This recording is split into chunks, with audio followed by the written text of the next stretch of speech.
लेफुंगा थानानि बिसिं खबजोंनाय तुफानिया लुंगा चा बागानाव बामतियानि नवागाव आमचाइनि सिख्ला डेलिभारि बय प्रबीर सिल बोथारजाकमानि तिमुङाव रमजाखा खरनै तुफानिया लुंगा आमचाइनि आमचाइयाव खरनै कक्सिल जिरनाय रंखा शेखर तातिबाय तन्मय उरां बरंङ खोना दरबानगत तिहजाकनाय सुनै साइ खोनारका लेफुंगा थानानि ओसि सहदेब दास पाटिमुं तुफानिया लुंगा चा बागान आमचाइयाव बिगिजिं संबाय पिकनिक जाना थाङै आमचाइनि सिख्ला रकबाय कक बांलायखे आरोनो प्रबीर सिल बरक बोटक खालायखनै कक्सिल जाका प्रबीरनि बुफा आबुनि आगोलाव प्रबीर सिल थैयो जिबि हासपातालाव सागनाय जानि तंफोरो पाति बुंनो सोलों बर खरनो केस रा तमनि खारि तमनि आसुक साल रमजागो তিনি প্রবীর শীল হত্যাকাণ্ডে নিয়ে এখন পর্যন্ত আপনাদের কি সাফল্য রয়েছে এবং কি হয়েছিল গোটা ঘটনাটা?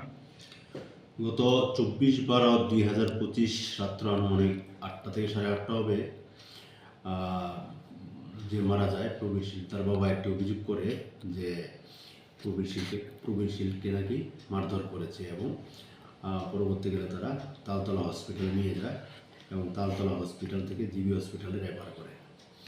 এই ঘটনা এর পরিপ্রেক্ষিতে একটা আমাদের কাছে অভিযোগ জানায়, তখন আমরা একটা কেস রেজিস্টার করি এবং কেস রেজিস্টার করে আমরা তদন্ত শুরু করি এবং আজকে আমরা দুজনকে অ্যারেস্ট করছি এই ঘটনার সাথে যারা মেইন যুক্ত, এবং তাদেরকে আমরা আগামীকাল কোর্টে ফরওয়ার্ড করে দেব। স্যার, যাদের গ্রেপ্তার করেছেন তাদের নাম? একজনের নাম হলো তন্ময় উরাং, আরেকজনের নাম হলো শেখর তাঁতি এবং দুজনের বাড়ি তুফানিয়া লঙ্গা। তাদেরকে কোথা থেকে গ্রেপ্তার করা হয়েছে? আমরা তুফানিয়া লঙ্গা থেকে অ্যারেস্ট করেছি। স্যার, এই ঘটনায় প্রবীর শীলের পিতা 4 জনের কথা বলেছিলেন, বাকিদের কি অবস্থা রয়েছে এখন? আমরা তদন্ত করতে গিয়ে এখন পর্যন্ত আমরা দুজনকে অ্যারেস্ট করেছি। এই ঘটনার সাথে যদি যুক্ত আরও থাকে আমরা অ্যারেস্ট করব।